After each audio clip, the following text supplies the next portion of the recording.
Really huge numbers of people have turned out in Birmingham today to pay their respects to one of their own. Claire, let's just talk more, if we can, about the legacy, the musical legacy. And as we were saying, how there was no heavy metal before Black Sabbath, before 1970. How big an impact, as a DJ yourself, how big an impact has Black Sabbath had on the music world itself? It's almost impossible to understand how they created this and how there was nothing like it before. Of course, it was before our time, but it just didn't exist before Ozzy and Black Sabbath came along. And I still find that, wow, what if we had something like that happening today? You just can't imagine what that would feel like.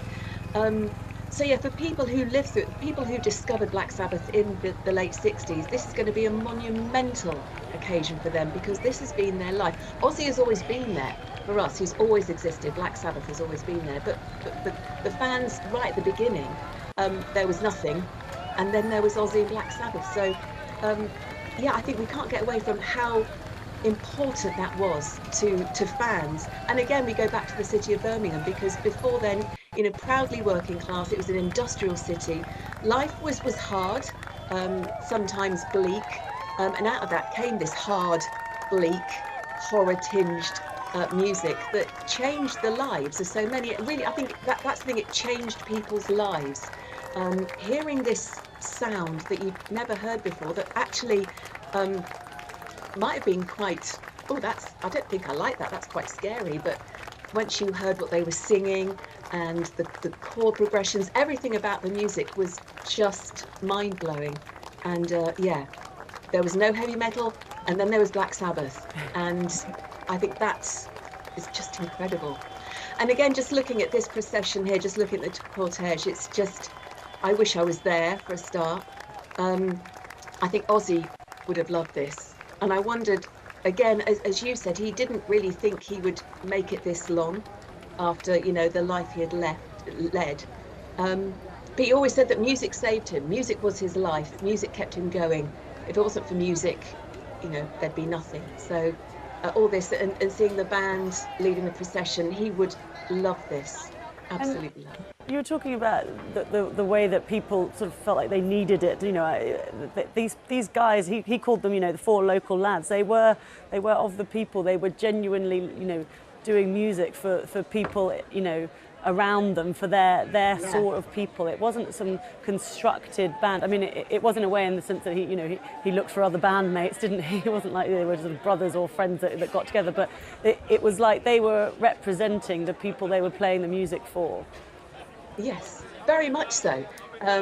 Yeah, they were from the same area, and they very much came together, like-minded spirits, and then that sort of spread out. We had Led Zeppelin as well, who also had Birmingham connections, Judas Priest, and then you go on to Deep Purple, and then this whole genre was born. And from it, I mean, I dread to think what would have happened if we didn't have them. What would we be doing if there was no Ozzy and Black Sabbath? That's what I worry about. Luckily, this is what he's given us, a whole legacy, a whole lifetime of incredible music, and from Black Sabbath came so much more, and will continue. His influence doesn't stop today. That influence. Yeah, we'll just leave it there for a minute. We've got to take a little pause, but thank you so much for your contribution today to talking to us.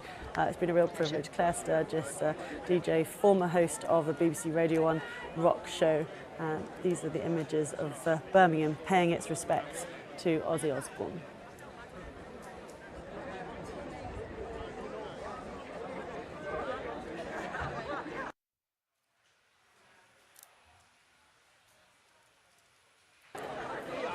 You're watching BBC News. We're following that cortege as it's making its way through Birmingham city centre. It started off at Villa Park, made its way through Aston, the area where Ozzy Osbourne lived when he was a child, and then it's made its way through Broad Street and through to the Black Sabbath bridge, the Black Sabbath bench there, where so many flowers and tributes have been left. And we saw the family, the wife, Sharon Osbourne, and Kelly and Jack, his daughter and his son, take a moment to get out the car along with the other friends and family that were in that funeral procession. They got out at the bridge to take a moment to look at all of those tributes. And our reporter, Mark Savage, is on that bridge and was there for that moment. Such a moving moment, wasn't it, Mark, where the family wanted to show their respects to the fans who've made all of this effort and shown such warmth to Ozzy over the past week or so. Absolutely, it was incredibly touching. I think one of the things that I noticed standing here is that all of the fans who'd been filming the cortege as it approached on their phones lowered them and just joined together in that huge chant of Ozzy, supporting the family as they went and read those tributes and laid some tributes of their own at the memorial that has now taken shape over the last week at the Black Sabbath bench. It wasn't quiet by any stretch of the imagination, but that isn't what Ozzy would have wanted. Before he died, he said he didn't care what happened at his funeral as long as it wasn't depressing. And I really did get the feeling that this was a moment where everybody was there to support the family, to buoy them up at this incredibly somber and emotional time. And it felt like a really fitting send-off for someone who lived their life to the fullest. Thank you so much, Mark Savage, for us there on Black Sabbath Bridge. Let's see if we can bring in Adrian Goldberg, a music broadcaster and journalist, and Brummy himself. Hello to you, Adrian. A fitting send-off, Mark is saying. He didn't want a moat fest, Ozzy, did he? Absolutely not. I'm only sorry I can't be there. It's the summer holidays and I've got childcare commitments today, but I would have loved to have been there. And it's wonderful for Birmingham. I know it's a sad occasion. Of course, it's the death of a man, a legend in Ozzy Osbourne, but it is also a great moment for Brummies like myself to celebrate his brilliant life and to celebrate heavy metal music, which has gone from Birmingham all around the world. You know, this is not just a UK phenomenon, it is a global phenomenon. Massive bands in the United States who were obviously influenced by Black Sabbath. The recent concert at Villa Park, you've got these bands like Anthrax and Metallica. You've got Tom Morello, who curated it, from Rage Against the Machine.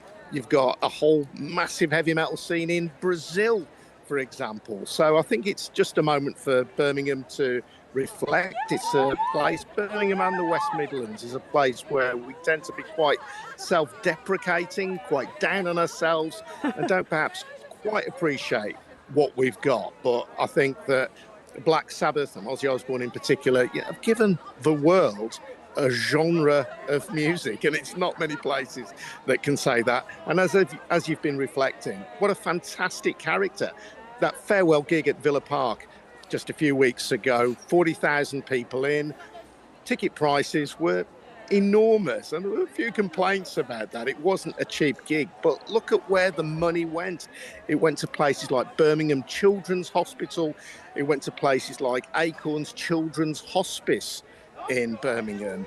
And Ozzy Osbourne, and to be fair, the rest of his band, rather than trousering that money themselves, decided to give something back to the community that they came from. And I think that is a real tribute and a lasting legacy, as well as the music, that Ozzy Osbourne is going to leave behind. And how lovely that so many fans got that just a few weeks ago. I mean, nobody knew that it was going to be, so soon afterward that he passed away, but it was billed as a farewell gig, wasn't it? But so amazing that so many people got that chance. They travelled from all over the world, so many of them, didn't they, to come and see it. To have that chance to sort of be there as they were so very recently, they must feel very privileged. Yeah, well, it was a brilliant event, and as you say, it touched people all around the world. People travelled from far and wide. I was in London on Saturday as it happened, and came across people who had been or were going to an Oasis concert, but there were also a lot of people who were going down to London in tribute to Ozzy Osbourne, albeit attending an Oasis concert, wearing their Ozzy Osbourne and Black Sabbath gear, just to reflect the fact that, Oasis, a great British band of their kind, but also wanting to go down and say, don't forget Ozzy, because Ozzy was a great person. And it's really interesting when we talk about the different phases of his career. Clearly, he became a soap star, reality show star rather, a celebrity for the TV show The Osbournes, and a bit of a comic character, I suppose it's fair to say, as a result of The Osbournes. But if you listen to the power of the music, on my radio show. I do a music show on a station called Brum Radio in Birmingham. I played all 8 minutes of the track War Pigs the other day. Not a track that is generally played on the radio. And if Black Sabbath are played on mainstream radio, it tends to be Paranoid, which is a great song. But listen to the power, both the musical power and the lyrical power of a song like War Pigs. That was released in 1970, 55 years ago. It is astonishing to think that it can still be played today and still have that incredible resonance and that power and that relevance as well. Yeah, we're just looking at the moment, they've just allowed the fans to walk out away from the barriers that they were being held behind when the cortege was passing, and they're letting the fans go and have a look at all of the floral tributes themselves, and everyone's rushing to take pictures and have a look themselves.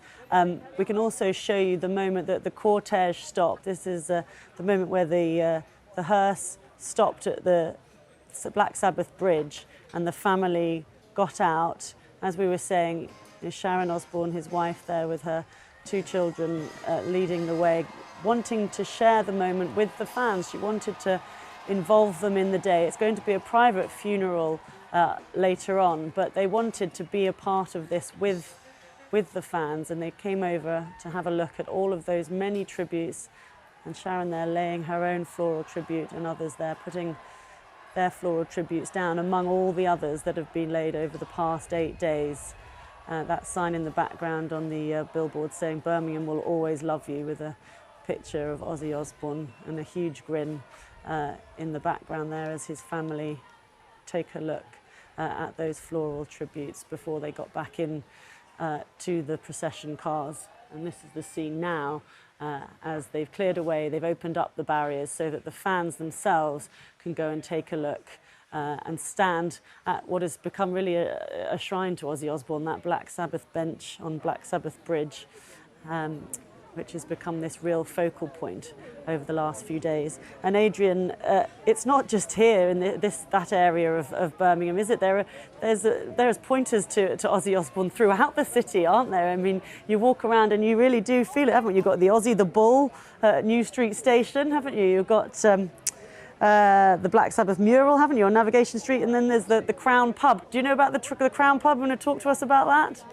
Oh, absolutely. And I think I think one of the things that I hope can come from Ozzy's death and from the recognition now of the legacy of Black Sabbath is that venues like the Crown Pub, which is where Black Sabbath in their pre-Sabbath days, when they were a band called Earth, used to play, and they used to play in this magnificent pub which is on Station Street. If anybody's passing through Birmingham New Street Station, they can just pop out one of the exits and look at this brilliant 19th century pub, and it's part of a beautiful row of buildings in Birmingham, which includes a really old cinema, what was Britain's oldest working cinema for a time, the Electric Cinema.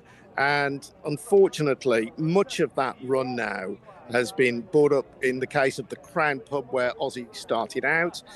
That is now owned, I think, by Japanese investors who show no interest whatsoever in developing the pub. It's simply boarded up, and it could be a great venue for live music. As I say, it's a fantastic location right next to New Street Station, and there is a local campaign to try and pressure the property owner there to bring it back into use. I think there are real concerns, and I'm sure people who are familiar with city centres around the country will recognise this, that at some point the Crown Pub will be allowed to fall into some kind of disrepair, that might then give the owners the excuse to demolish it, and it might then be replaced by an anonymous bland block of flats. Now, obviously, people have got to have somewhere to live, but there are no shortage of bland apartment blocks in Birmingham. But how great it would be if the Crown Pub, which not only hosted Osbourne and the rest of Black Sabbath in their early days, but was also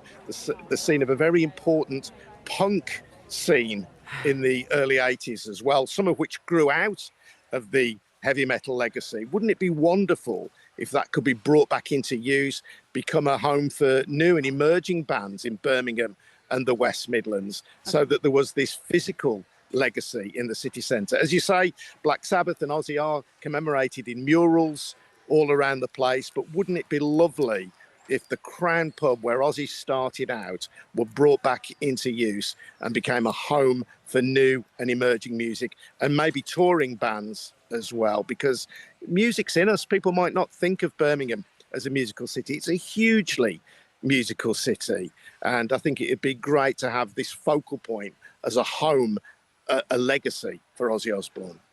Okay, thank you so much for joining us. A proud Brummie, Adrian Goldberg there, music broadcaster and journalist, of course, as well. Thank you very much for your time. Let's go straight over to Mark Savage, who is in amongst the crowd there, right in the centre of it all. Mark, talk us through what's going on. Well, as you can see, now that the funeral cortege has passed, all of the crash barriers have come down and the fans are flooding over to the Ozzy Osbourne Memorial that has built up over the last 8 days here at the Black Sabbath Bridge and the Black Sabbath Bench. A lot of them who we spoke to earlier had brought bouquets of black roses and other things that they wanted to leave at that bench in order to pay their last respects to Ozzy. Some of those messages were read by Sharon and Kelly and Jack and all of the kids and grandkids when they stopped by here not so long ago. It's a bit of a somber atmosphere now, but as you can hear, the chants of Ozzy's name are still ringing out everywhere. He would have loved this. This was all about... Oh, I'm getting a rose as well. Thank you very much. There you go. I should wear it behind my ear.